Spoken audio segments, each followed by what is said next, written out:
ஒரு காதல்னால் என்னென்னா, ஒரு காதலனுக்கு காதலியை பற்றி நினச்சிக்கிட்டே இருக்கணும். எப்போ பார்த்தாலும் காதலியோட நினப்பிலே இருக்கணும். இது ஒரு மன ஒருமைப்பாடு. காதலி அவனோட நினப்பை தன் பக்கத்தில் ஈர்த்து வைத்திருக்கிறாள். தன்னை பற்றியே யோசிக்கும்படி மன ஒருமைப்பாடு. இதுதான் மன ஒருமைப்பாடு. காதல் என்பது ஒரு மன ஒருமைப்பாடு. அப்படி எப்போ பார்த்தாலும் அவன் காதலியை பற்றியே நினச்சிட்டு இருக்கணும். அந்த நினப்பு வந்துக்கிட்டே இருக்கணும். அது மாதிரி அந்த காதலிக்கு காதலனை பற்றின நினப்பு வந்துக்கிட்டே இருக்கணும். இப்போ மனக்கட்டுப்பாடுங்கிறது வந்துருச்சா இதில்? எப்போ பார்த்தாலும் அந்த காதலி தனது காதலனை பற்றியே நினச்சி யோசிச்சுக்கிட்டு இருப்பாள். அவனை பற்றியே நினப்பு வந்துக்கிட்டே இருக்கும். அவனையே தேடும். ஒரு காதலியை தான் காதலனுக்கு காதலியவே தேடும். மனசு எப்போ பார்த்தாலும் அவளையே தேடும். அவன் நினப்பு வந்துக்கிட்டே இருக்கும். பக்கத்தில் இருந்தால் பார்த்துக்கிட்டே இருப்பாங்க. பக்கத்தில் இல்லையா அவங்க நினப்பு மனசுக்குள்ளே வந்துக்கிட்டே இருக்கும். இதுதான் கட்டுப்பாடு. முடிஞ்சு போச்சு. மன ஒருமைப்பாடு இல்லைன்னா அந்த மனசு என்னாகும் அப்படின்னா, இந்த மாதிரி காதல் ஒன்றுமே இல்லை ஒருத்தருக்கு, காதல்ங்கிற ஒரு காதலி என்பது இல்லை அல்லது காதலன் என்பது இல்லைன்னா அந்த மனசு என்ன ஆகும்னா அது பாட்டு அலைப்பாயும், கண்ணா பின்னான்னு சுற்றிட்டு தெரியும். அது யாரோட நினப்பெல்லாமல் வந்துக்கிட்டு இருக்கும். அது மாதிரி அப்படி இருக்கும்போது ஒரு காதல்னு வரும்போது, காதல்னால் எல்லாமே காதல் கிடையாது. நீங்கள் காதலித்து பார்க்கும்போது ஒருத்தரோட நினப்பு அடிக்கடி வந்துக்கிட்டே இருக்குதா, அதுதான் காதல். அப்படி தான் காதலை கண்டுபிடிக்க தெரியணும். இதுதான் காதல் அப்படிங்கிறத கண்டுபிடிக்கணும். அதுக்கு தான் நிறைய அனுபவங்கள் இருக்கணும். காதல் சார்ந்து நிறைய அனுபவங்கள் இருக்கணும். நிறைய நீ உன்னுடைய ஒரு 50 வருஷ ஒருத்தருக்கு 50 வயசு ஆகுதுன்னா அவர் குறைஞ்சது தன்னுடைய வாழ்நாளில் ஒரு 5 பெண்களையாவது காதலித்திருக்க வேண்டும். காதலித்து அவளோடு உடலுறவு வைத்து கொண்டிருக்க வேண்டும். பல்வேறு காலகட்டங்களில், ஒரே நேரத்தில் சொல்லலை. ஒரே காலகட்டத்தில் ஒரு பொண்ணை ஏமாற்றிட்டு அங்கே ஒரு பொண்ணு, அங்கே ஏமாற்றிட்டு இன்னொரு பொண்ணு செட் பண்ணி காதலிக்கிறது சொல்லலை. வெவ்வேறு காலகட்டங்களில் ஒரு 5 பெண்களுடனாவது அவர் காதலித்திருக்க வேண்டும். காதலித்து உடலுறவெல்லாம் வச்சுருக்கணும். அப்போ தான் பழகி இருக்க வேண்டும். அந்த மாதிரி அப்போ தான் காதல்னால் என்னன்னு தெரியும். காதல்ங்கிறது எத்தகையது அப்படிங்கிறது தெரியும். எதுவுமே தெரியாமல் யாரோ பெற்றவங்க பார்த்து வச்ச பொண்ணையோ மாப்பிள்ளையோ கல்யாணம் பண்ணிக்கிறது, உடனே அதில் காதல்ங்கிறது அவ்வளோ ஈஸியாக கிடச்சிருது. தேடி போகணும். தேடினா தான் அது கிடைக்கும். அந்த காதல்னால் என்னன்னாக்கா, ஒரு காதலன் காதலி இருக்கான்னா காதலனோட நினப்பு அந்த காதலிக்கு வந்துக்கிட்டே இருக்கும். அது மாதிரி காதலியோட நினப்பு அந்த காதலனுக்கு எப்போ பார்த்தாலும் வந்துக்கிட்டே இருக்கும். எப்போ பார்த்தாலும் தேடும். எப்போ பார்ப்போம், எப்போ பேசுவோம் அப்படின்னு தேடிக்கிட்டே இருக்கும். இதுதான் மன ஒருமைப்பாடு. ஒரு காதலனுடைய கவனத்தை அவள் கட்டுப்படுத்தி வைக்கிறாள். தன் பக்கம் ஈர்த்து வைக்கிறாள். தன் பக்கம் ஈர்த்து எப்போதும் மன ஒருமைப்பாடோடு அது அந்த ஆணுக்கு ஒரு மன ஒருமைப்பாடை கொடுக்குது. இதுதான் கட்டுப்பாடு. எதுவுமே இல்லாமல், எந்தவித பெண் தொடர்பும் இல்லாமல் இருப்பது கட்டுப்பாடு கிடையாது. ஏதோ ஒரு பெண், அதாவது அவனுக்கு பிடித்த ஒரு பெண்ணை நோக்கி அவன் எப்போதுமே யோசிக்கிறான். அவனுக்கு பிடித்த ஒரு பெண்ணை பற்றி எப்போவுமே யோசிக்கிறான், எப்போவுமே தேடுறான், எப்போவுமே நேசிக்கிறான், உண்மையாக இருக்கிறான், அதில் உண்மையாக இருக்கிறான். இது அந்த மாதிரி அடிக்கடி நினப்பு வரும்போது அவன் ஆட்டோமேட்டிக்காக உண்மையாக ஆகிடுவான். கட்டுப்பாட்டுக்குள்ளே வந்துடுவான், சரண்டர் ஆகிடுவான். அந்த மாதிரி ஒரு காதலியோட நினப்பு ஒரு ஆணுக்கு அடிக்கடி வருதா, அவன் சரண்டர் ஆகிடுவான். அவன் உண்மையாக தான் இருப்பான். உண்மையாக இல்லைன்னா அந்த மாதிரி நினப்பெல்லாம் வர்றது ரொம்ப கஷ்டம். வராதுன்னு தான் சொல்லணும். உண்மையாக இருந்தால் தான் அந்த நினப்பு வரும். இதுதான் ஒரு காதல்ங்கிறது எதை கற்றுக் கொடுக்குது பார்த்திங்களா? மன ஒருமைப்பாடை கற்றுக் கொடுக்குது. அது மாதிரி கட்டுப்பாடு, ஒழுக்கத்தை கற்றுக் கொடுக்குது. ஒருத்திக்கு நீ உண்மையாக இருக்க அது கற்றுக் கொடுக்குது. ஏன்னா எப்போ பார்த்தாலும் அவன் நினப்பு தான் அவனுக்கு வந்துக்கிட்டே இருக்குது. அப்படிங்கும்போது அவளுக்கு உண்மையாக இருக்கிறதுக்கு அவன் உண்மையாக இருக்கிறத தவிர வேறு வழி இல்லை. உண்மையாக தான் இருப்பான். அந்த இயல்பாகவே அவன் ஒன்றும் முடிவு பண்ண வேண்டிய அவசியம் இல்லை. நம்ம மனைவிக்கு நம்ம உண்மையாக இருக்கணும் அப்படின்னு அவன் முடிவு பண்ணுங்கிற அவசியம் இல்லை. தன்னுடைய காதலிக்கு உண்மையாக இருக்கணும்னு அவன் ஒன்றும் முடிவு பண்ண தேவையில்லை. அது இயல்பாகவே அங்கே அது அப்படி தான் இருக்குது. மூளை அப்படி தான் யோசிச்சுக்கிட்டே இருக்குது. அவளை பற்றியே யோசிக்குது. இவனுடைய அந்த காதலனுடைய மூளை எப்போ பார்த்தாலும் அவனுடைய மனசு எப்போ பார்த்தாலும் அந்த காதலியை பற்றியே யோசிக்குது. அவளுடைய நினைப்பே வந்துக்கிட்டு இருக்கு. அவளை பற்றியே ஆராய்ச்சி பண்ணிகிட்டே இருக்கிறான். ஆராய்ச்சி பண்ணிவிட்டு என்ன எது அவளுடைய நினைப்பே இவனுக்கு வந்துக்கிட்டே இருக்குது. அப்போது அதுதான் ஒரு காதல். அது மாதிரி அந்த காதலிக்கும் எப்போ பார்த்தாலும் கணவனுடைய காதலனுடைய நினப்பு தான் எப்போ பார்த்தாலும் வந்துக்கிட்டே இருக்குது. அவனையே ஆராய்ச்சி பண்ணிகிட்டு இருக்கிறா. அவனை பற்றியே யோசனை, அவனை பற்றியே அவருடைய கவனம், அதாவது சிந்தனை எல்லாம் ஒரு காதலன் ஒரு ஆணின்பால் ஈர்க்கப்பட்டு ஒருமுகப்படுத்தப்பட்டு மன ஒருமைப்பாடு என்பது அங்கு சாத்தியமாகிறது. அப்போ அதன் மூலம் அவளுக்கு கட்டுப்படுவது எளிதாக இருக்குது.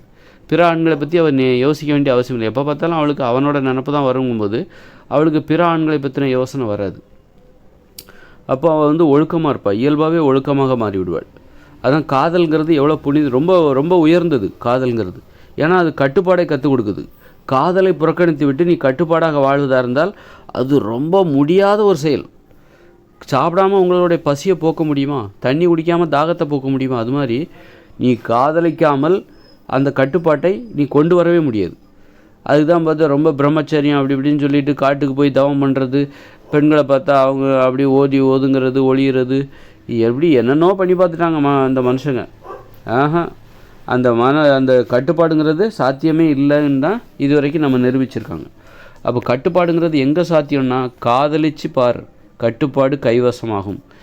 அதாவது காதல்னால் முதல்ல என்னன்னு தெரிஞ்சுக்கணும். சும்மா பேசுகிறதெல்லாம் காதல் கிடையாது. நிறைய பேர் காதல்னால் என்னன்னு தெரியாமலே காதல்னு ஒரு பொய்யான ஒன்று அப்படி தான் நிறைய பேர் காதலிச்சிட்ருக்காங்க. சும்மா பேசுகிறது, நினைப்பே வராது.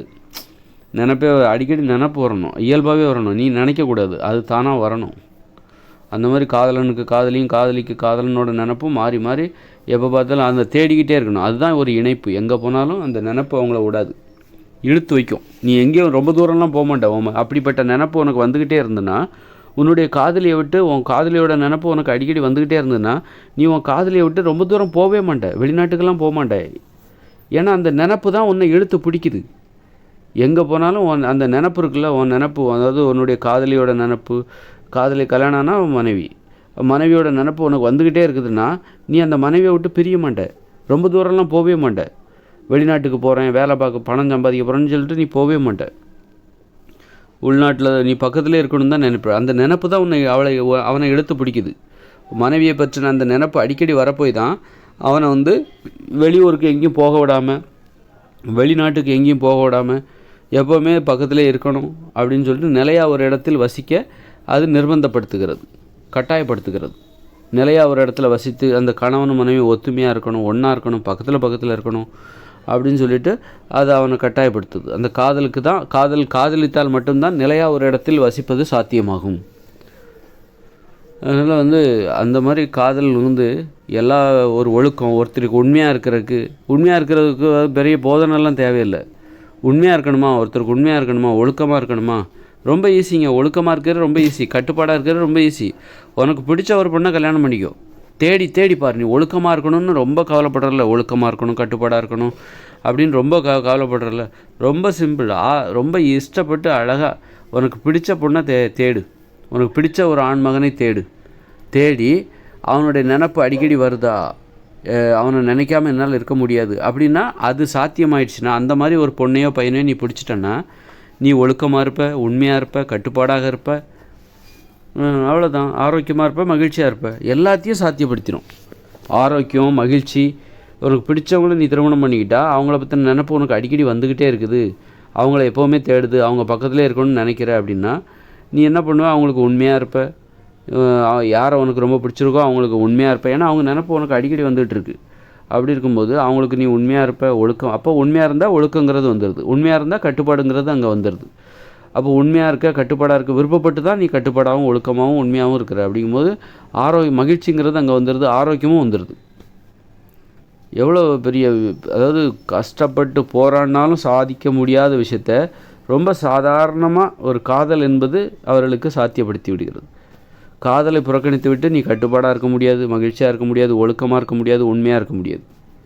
காதல் இல்லாமல், ஒரு பெண் துணை இல்லாமல், ஒரு பெண்ணோட துணை உனக்கு தேவை. ஒரு ஆண் ஒழுக்கமாக இருக்கணும்னா ஒரு பெண்ணின் துணை அந்த ஆணுக்கு தேவை. அது மாதிரி ஒரு பெண் ஒழுக்கமாக இருக்கணும்னா ஒரு ஆணின் துணை அந்த பெண்ணுக்கு தேவை.